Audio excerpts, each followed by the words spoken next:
It is not a introduction from Java, sir.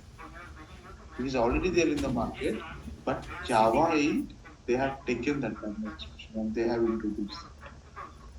Clear? Yes, sir. It means lambda is already used before. Yes, Python, yeah, it is already there. Lambda is a scientific form. Okay, you know the lambda expression, right? In mathematical terms. That is already there in the market. Python already started using long back, but Java started using Java 20 terms. That's the difference. I think you need to study. That's fine. Okay.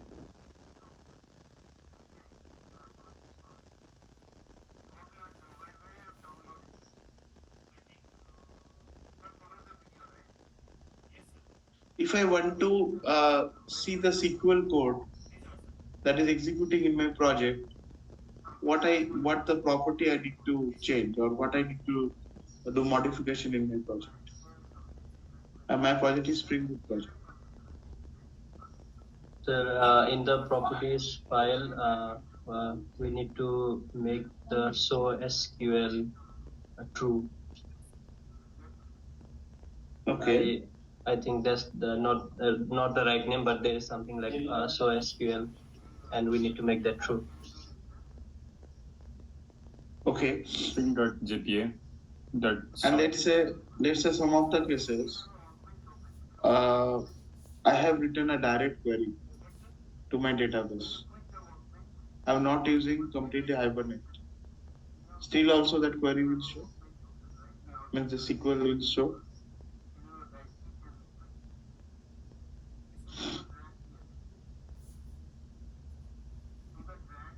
I think yes. No. My question is that whatever you said correct. So there is some show SQL equal to true if you do in the application properties, it will show the SQL. That is fine. But now question here is, if I write direct query, not Hibernate query, direct query, if I write, not HPQL query, not REST API. So SQL is use whatever is make the operations with the database, then that query will display on that. So if we have a direct query as well, then that is also, if that makes the operation with the database, then that also will display, I think. I don't think so, because No. I think that will only show the SQL query whenever the Hibernate hit the database to fetch the data. But if we are writing the query ourselves, that doesn't show the query Right. enough. So it is till the time the Hibernate hits the database, we can see the query. But if it is our custom query, direct query I was talking about, then it will never show the SQL query. We need to explicitly print that if you want to see. Okay, what is the purpose of logbok?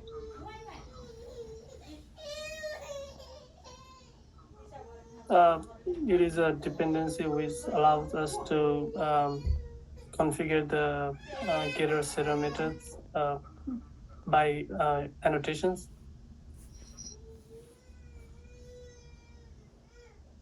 The purpose What of it else? is right.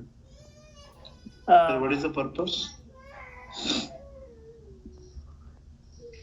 Main purpose, yeah, whatever you said that is correct. Boilerplate code. Yeah, reduce the boilerplate code. Right. By annotation, we can use the annotation to reduce the boilerplate. Now, what is boilerplate? The repetition of code in like in every operation like that.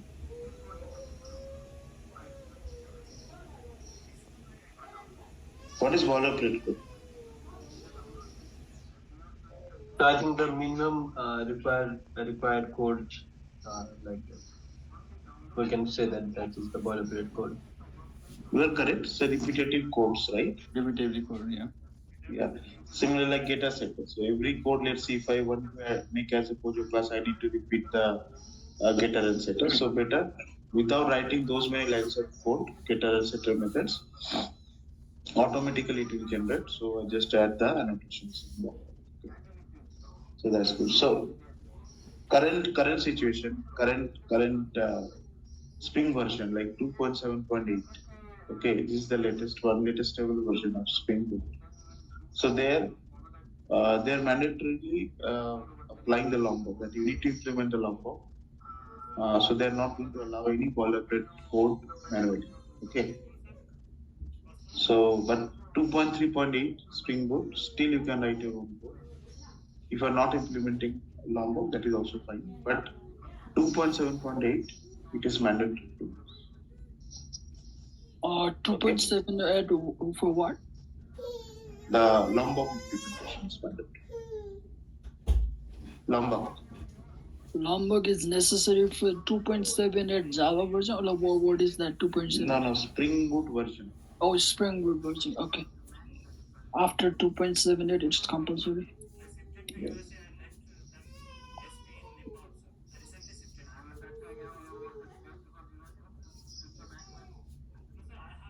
This is just for your information purpose. If they are not asking, that's fine. Just for information. What is JPA does?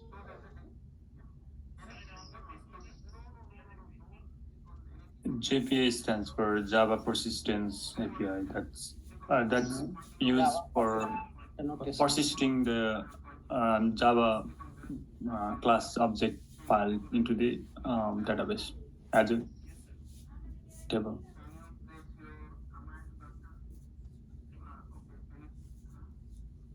Information.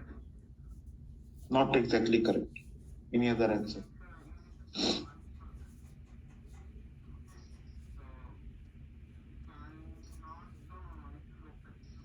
What is meant by JPA?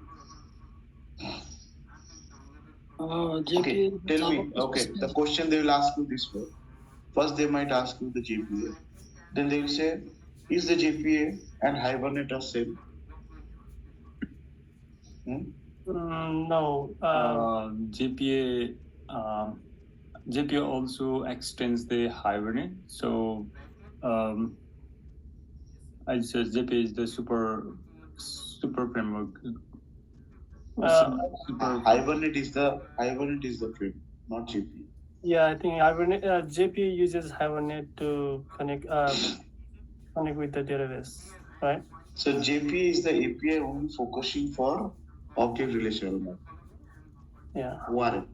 Object relational mapping means that object means the classes directly as an entity will map to the database, right? So that is only provided by the JPA. But Hibernate is not that. Hibernate is actually the framework. So your answer should be it is not same. So some people have this misconception JPA and Hibernate is same, but no. It is completely different. And what is the data JPA? JPA data. Answer me, what is data JPA? I think it's the abstraction layer for the Spring JPA. Is extends JPA, I guess. So all the methods used in JPA are extended the Spring JPA, Spring Data JPA.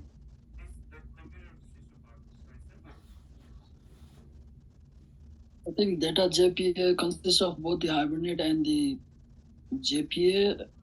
It's a dependency we use on the POM file as a dependency, data JPA.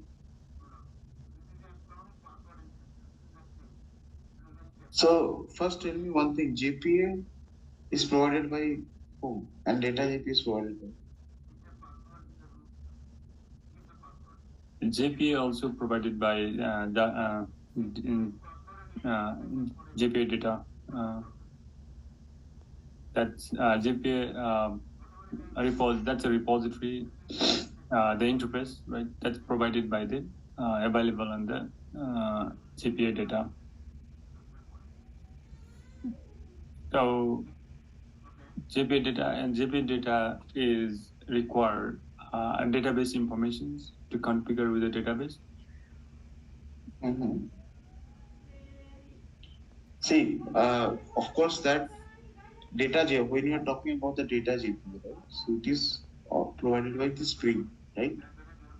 It is called Spring Push. It is called Spring Data JPA, right? Yeah. And JPA is Java Persistence JPA. So it's just a one level layer, you can say. What is JPA does, I already mentioned. What JPA does, it's a ORM, right? It's an API, basically achieving that ORM. So what Spring does, Spring makes another layer of abstraction over this JPA. Okay? So basically, any JPA, if you consider ORM, first of all, JPA can manage ORM. Sorry, it's my bad, not ORM. So what is basically JPA does? JPA can handle all the transactions of Hibernate, right? Whatever the JDBC connectivity you have, whatever the transactions we are need to manage, all are handled by the JPA. Okay? So, and JPA is kind of a native thing. So in the inside JPA, we can use any sort of native database language. Native language means you understood, right? SQL, native SQL.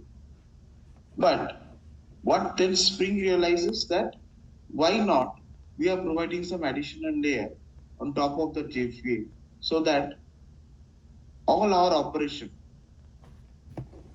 So when you are using the Spring JPA, you can see it is extending what? Spring JPA extending what? What? And in JPA, Yes, so the repositories are save method, fetch method, all we are using, right? So those are just the abstraction. If you see the internal implementation of that, nothing but that JPA native query are calling from. So basically what this Spring Data JPA does, it is providing some extra layer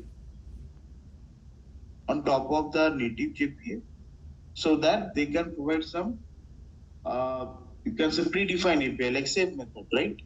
We can call directly the same method in Spring. Do we need to write any query for that? Or for fetching, do we need to write any query for that? What happened? Are you not understanding what I try to say? Yes. There are some already pre-written methods, so we do not need that. So that's what I'm saying. So there are save methods. So these are the data JPU, Spring data JPU. But internally, if you see what is save method does, definitely they need to write some query to save, some native query. Yeah. So that is the JPA, that is native JPA. Now, what Spring Data JPA does, they are providing some additional layer to that. And they are giving you some predefined methods to make your operation easy. That's it, nothing else. Who's clear? What is data JPA?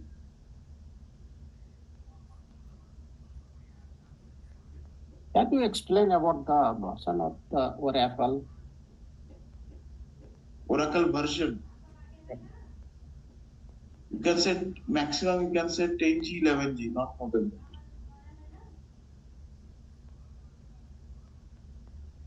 If somebody asks you that which version you want, you can say Oracle database version you're talking about, right?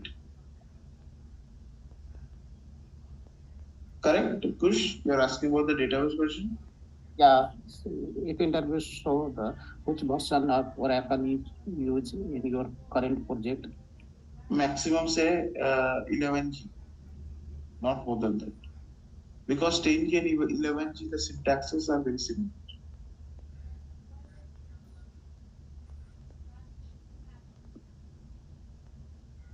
Okay?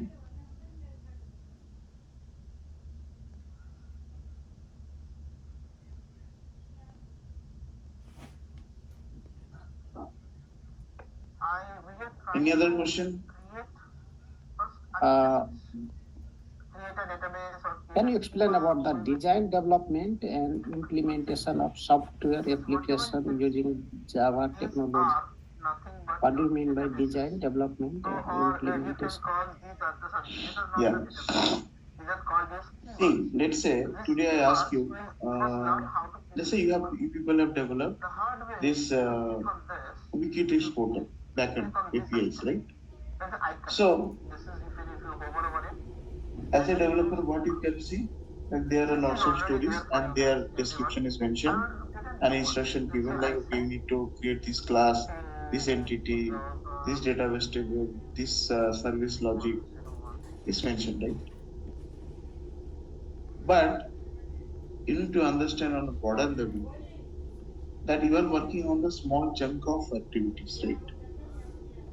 But those who have created the story, they have the bigger picture, that is the design. And in middle, you can see one change also, right? In the customer. I think in the customer, right? You have modified that. If I'm not wrong. Yeah. Customer entity you have modified, right? That means what? Initially, whatever you designed, the way, that was not correct.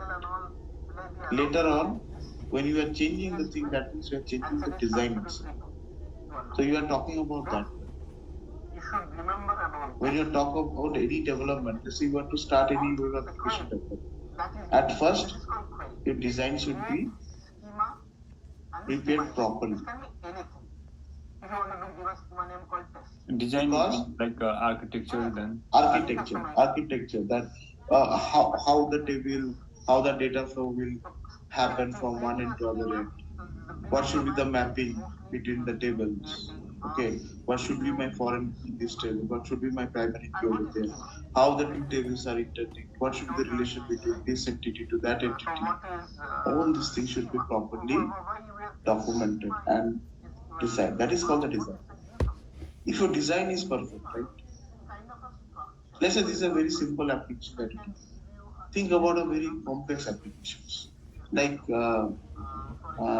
Uber, or let's say Ola, this kind of complicated applications, right? Where there are real-time traffic. So then, if your design is not perfect, right? Your entire solution will not be up to the mark. That's why I said the design development. So it is not only the responsibility for the architect, it is a responsibility for the developer also. Because you are the people who will be actually working in the field, right? And that time, let's say from top level management, they are asking, okay, I want to implement this. But not blindly you need to take. No. First you need to analyze that if I want to implement this, or if I want to change this, what is the impact of that in the design? Is my design will be as it is, or my design will be changed, or it is impacting multiple modules? That analysis you need to do first. And based on the analysis, you need to provide the feedback first. If that is approved by the architect, then only go ahead and change. That's why it's called design and development activities you are engaged in. Development obviously we need to do. But besides of the development, design is also important.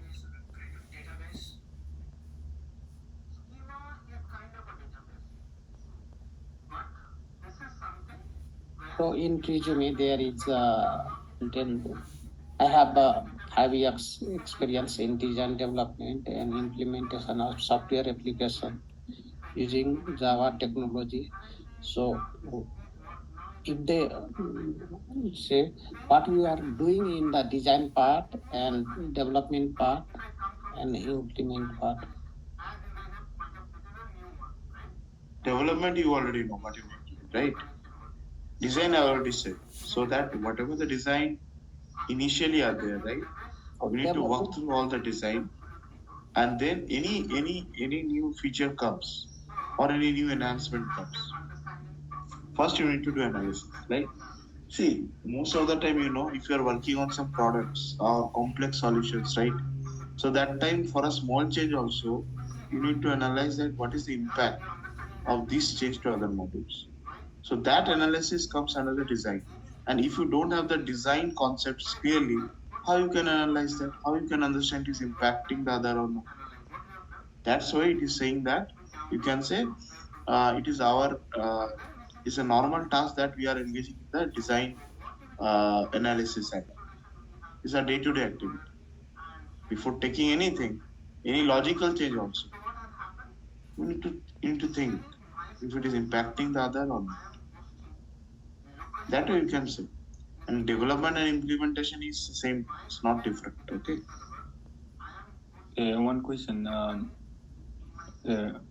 In technical design document, that the developer will prepare that, right? And in which in what time? That's once the story assigned to the developers, and they will before starting the developments, then they will need to prepare that the TDD documents are, and in which situations what time they will prepare that and how they prepare that TDD. Okay. First of all, see, TDD is different thing. I'm not sure why you're talking about TDD here. So, first of all, what will happen?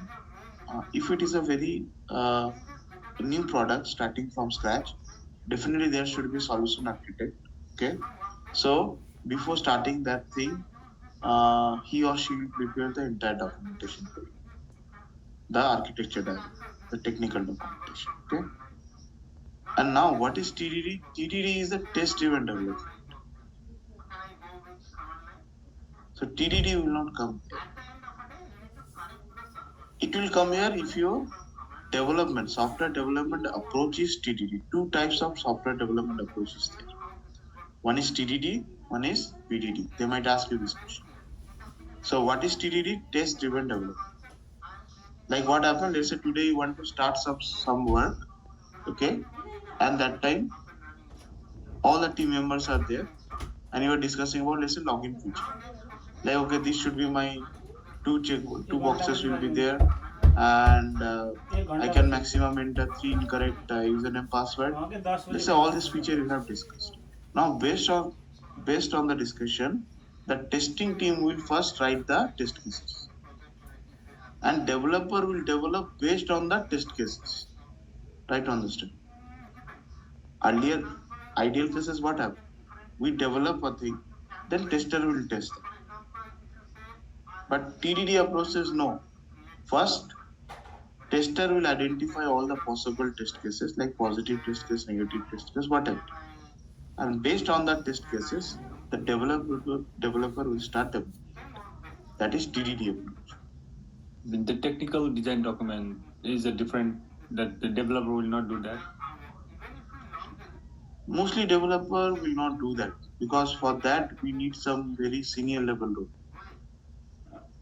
Because at least your 5 years experience level, you will not get that scope. Okay. So TDD approach, one is BDD, behavioral driven development. So in BDD, what happens? Like we need to write something. Let's say a non-technical person, they will need some document, right? So you need to write the features such a way that anybody can come and easily understand that what the feature we are trying to tell. And first we need to write those things, and based on that we need to start development. That is a BDD approach. But unofficial, no. Again, I'm telling you, this is the recent trend that is from my personal experience. When your technical design is not correct, your team development flow is not in a correct direction, a mismanagement from the management side happens, then another sort of development comes into picture. Again, I'm saying this is unofficial, not nowhere you can find this is written. That is TDD. What is that? BDD? That is DDD, triple D. Triple D. Oh. That is defect-driven development. Okay. So why I am calling defect-driven development? Because there is no proper design, right? If any requirement comes, you are not analyzing that. You have very short period of time. You need to deliver that. So definitely there is no scope for impact analysis and all.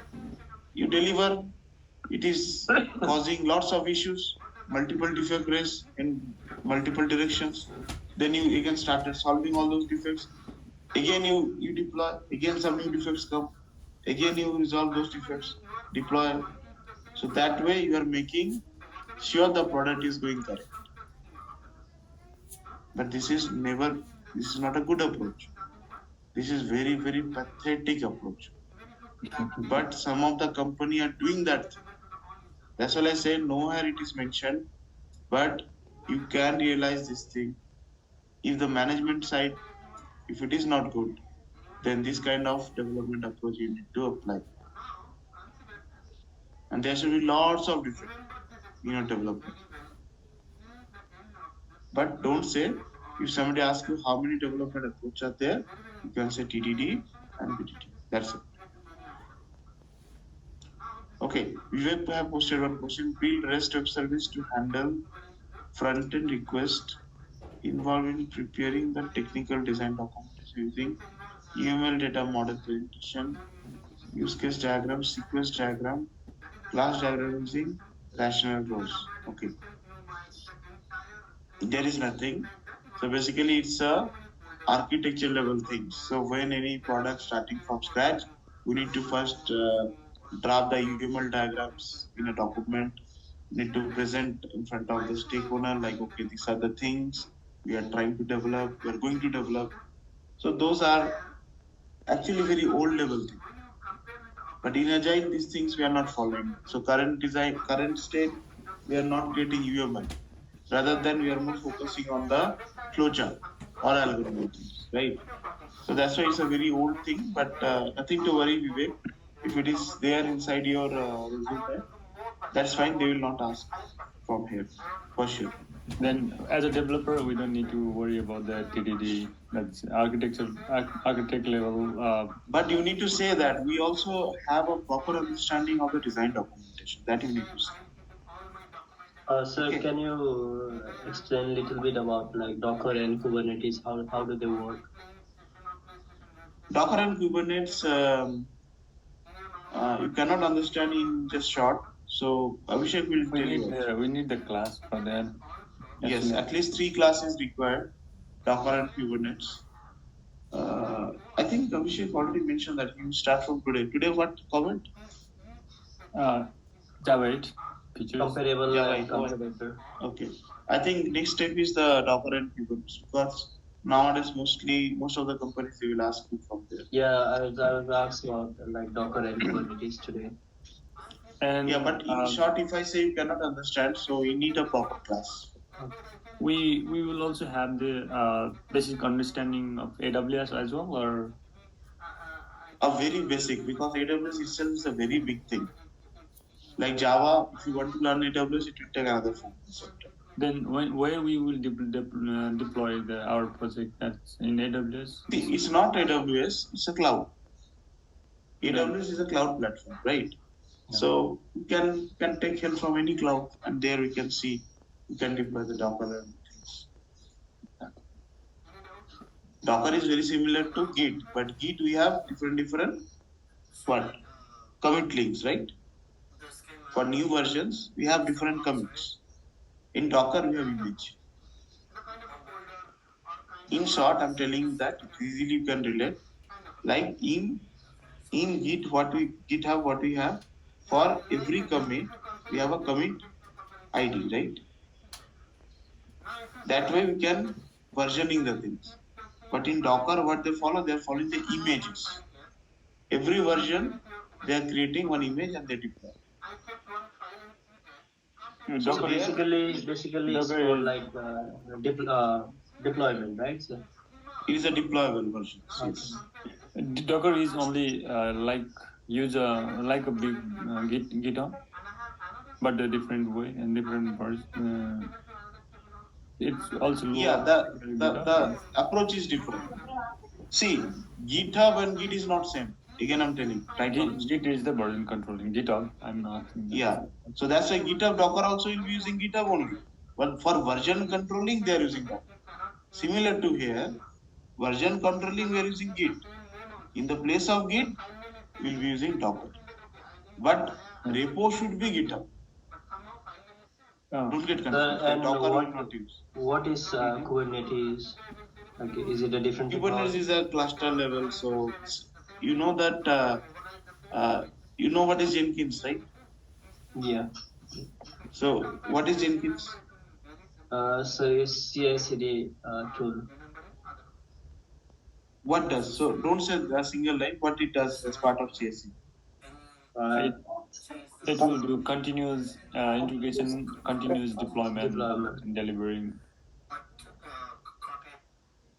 Right.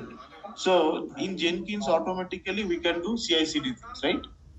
Similar to Jenkins, we have a Kubernetes. It is open source. Similar to Jenkins, also free to use, and the Kubernetes is also free to use. It's open source, but it is following the container level, and it is also having the automated software orchestration things.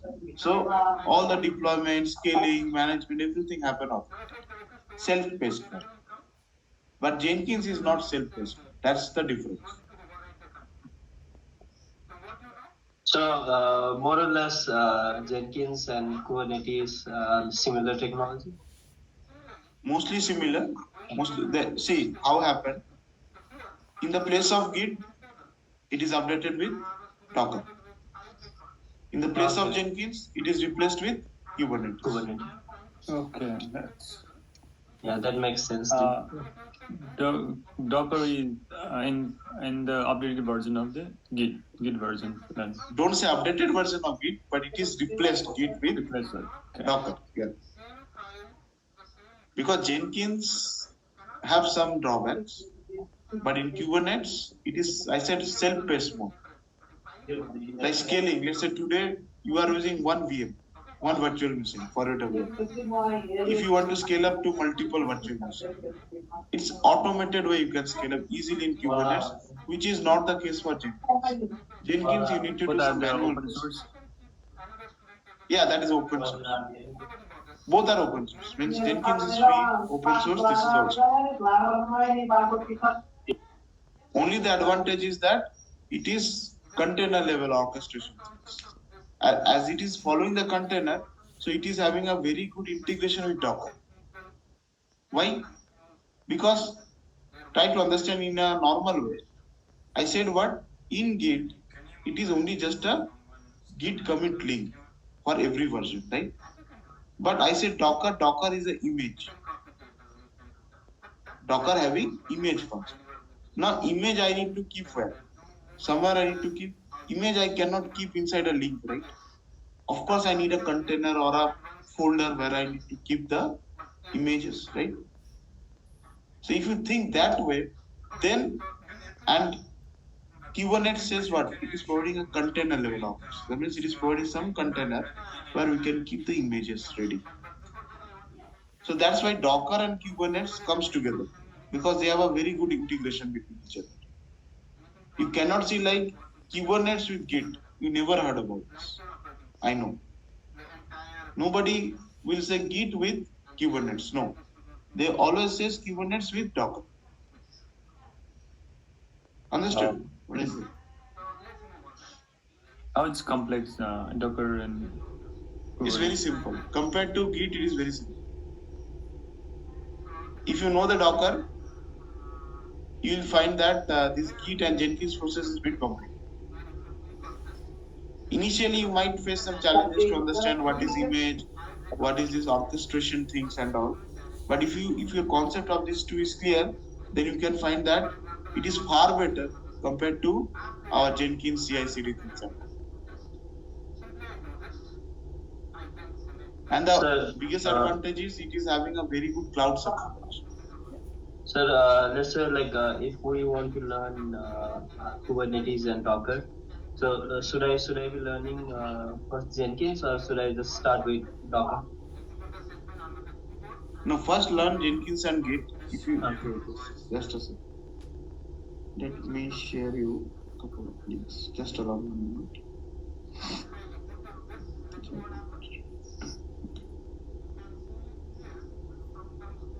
Are we also learning how to build the pipelines? Pipelines building, yes. It's very easy. You can learn by your own also.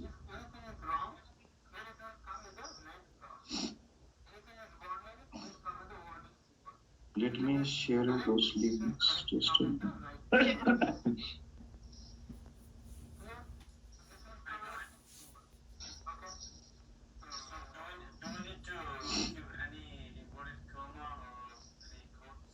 Your fever is good, sir, today? Not much actually. Yes, It is. Otherwise, we can. Then tomorrow we can continue. Yeah, just allow me some Yeah. time. Let me sharing my screen. Sorry, my. No, I think that Okay, you are doing some. It's difficult. Yeah, your voice is not good too. Yeah, that's why. Just a moment.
I have shared these links actually.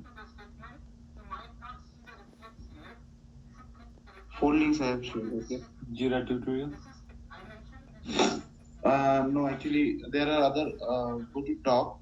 There you can see four links I have. Yeah. Yeah, that Jira tutorial. And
just for introduction purpose, I have shared a video for 7 to 8 minutes. Okay, but Abhishek will teach you in detail all this Kubernetes and Docker.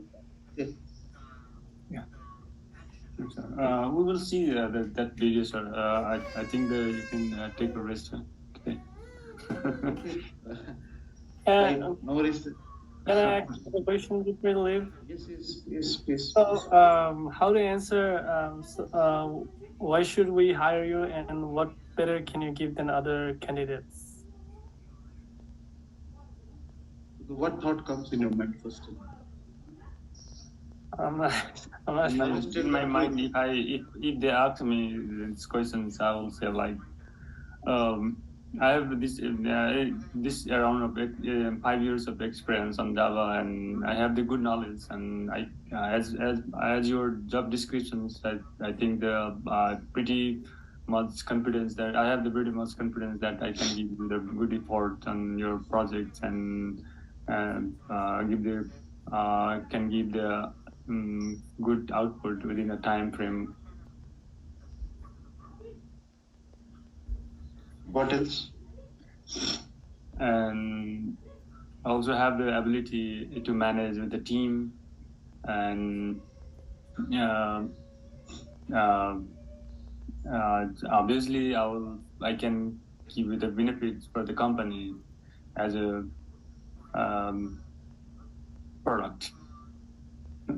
Okay, if I'll be there in the position, then what should be my answer is, like, you might be getting equivalent experience of mine on the technical side or more than that, you may get. But what I can provide for your company is my overall experience on the domain side, project management side, or development side. Like, at this level of experience of 5 years, I am an individual contributor from a team. Also, I'm handling a team as an unofficial lead position. Okay, so those kind of exposures, and I got opportunity to work directly with the product teams. So whatever the exposure I have on the product sides, feature sides, the design sides, all these things I can provide as an input in your organization. See, finding a Java is not a matter for me, right? Let's say today, if you quit a job, it is very easy to replace with a technical person. Might be he's very more technically sound compared to you. But what matters if you have a complete product knowledge, that where the flows went, what is the challenges are there in the product, or into and out of it. If you have a complete understanding, nobody can, right? So that's why you need to answer this. I will manage the team, or this thing is fine. But apart from that, whatever the skill set you have, like you have the product knowledge, you have a design knowledge. And secondly, you can say, I am a 5 years experience guy, and you can get all these things from me. So you need to pay less for these kind of things to me. Say straightforward. But at same level, if you want to have a 10 years experience guy, obviously you need to pay more. But the same things I can deliver you at my 5 years experience, I can guarantee you, and my pay is less. Understanding? You need to say this way. Then comes the salary expectations also, we say. Salary expectation, job I will say, I cannot say that. And the last question is, for the salary purpose, they will discuss. They will say like they will handle that, or we need to see sometime in front of you when the last round was successfully went through. They will ask you the salary expectation, and most of the cases I have heard it is 90K to 110K in between that. So most of the cases I observe people are getting 95K, 95,000, 95K, right? Or 100K. Earlier I was getting that kind of offer, but nowadays I never have seen like 100K. Okay, so that was sometime they negotiated actually. They are saying no 85K. Yeah, So that you need to think. They asked us to, my GD as well. They asked me, what's your salary expectations, and then I was confused that and then I said that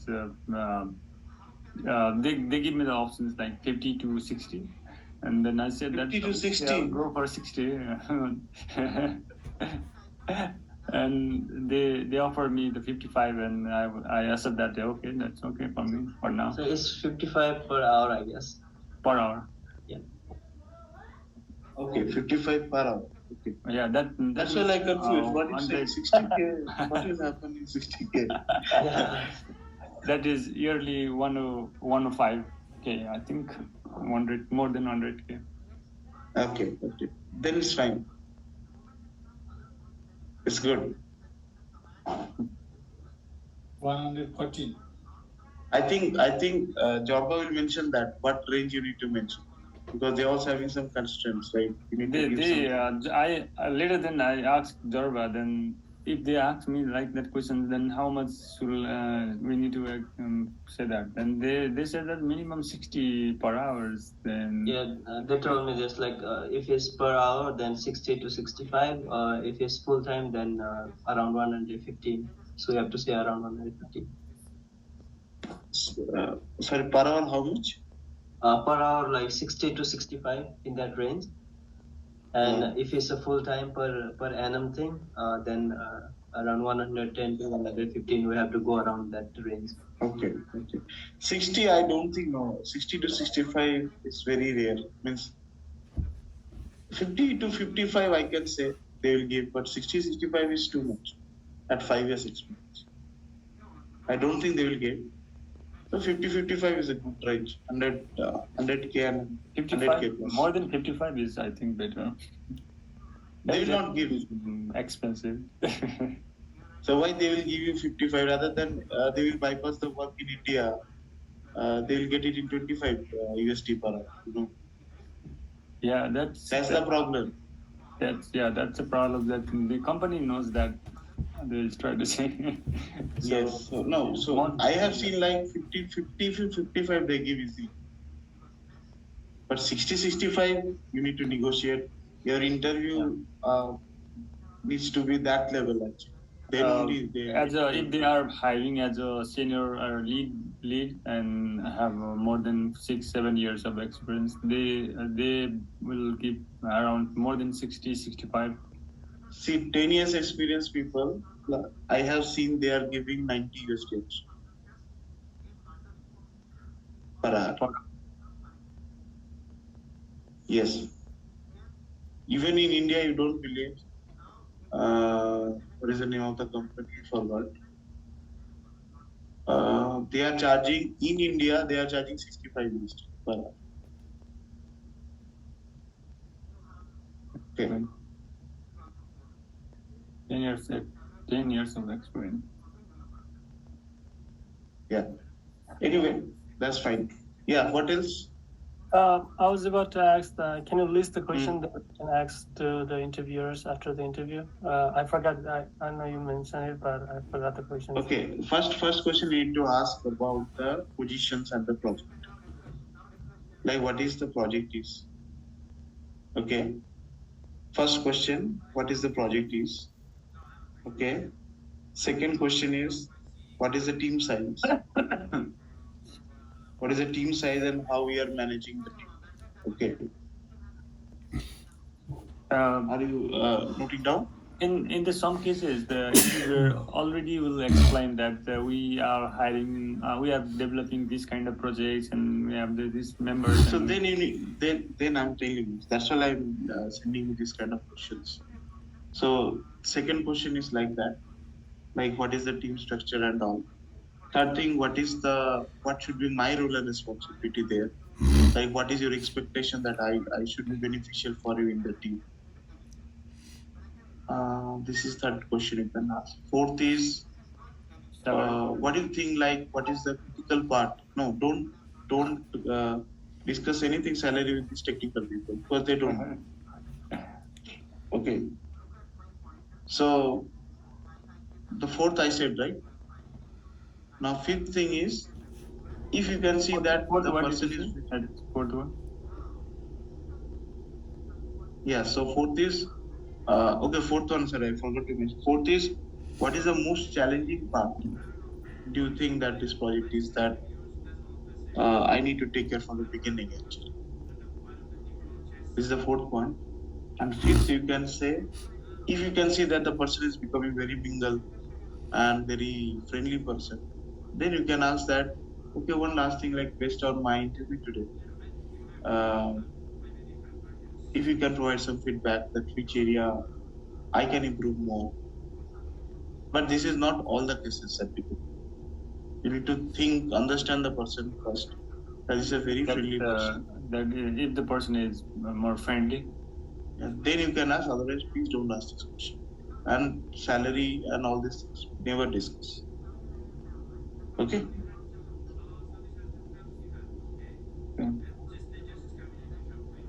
Clear? Yes. Are you providing the questions for all the Hibernate or Spring possible questions? Yes. I will share. First, I will share you these things like the project and the status. That thing I will share first, then the remaining question. Okay, so that's for today. Thank you. Thank you so much. Take a rest. Thank you. Bye.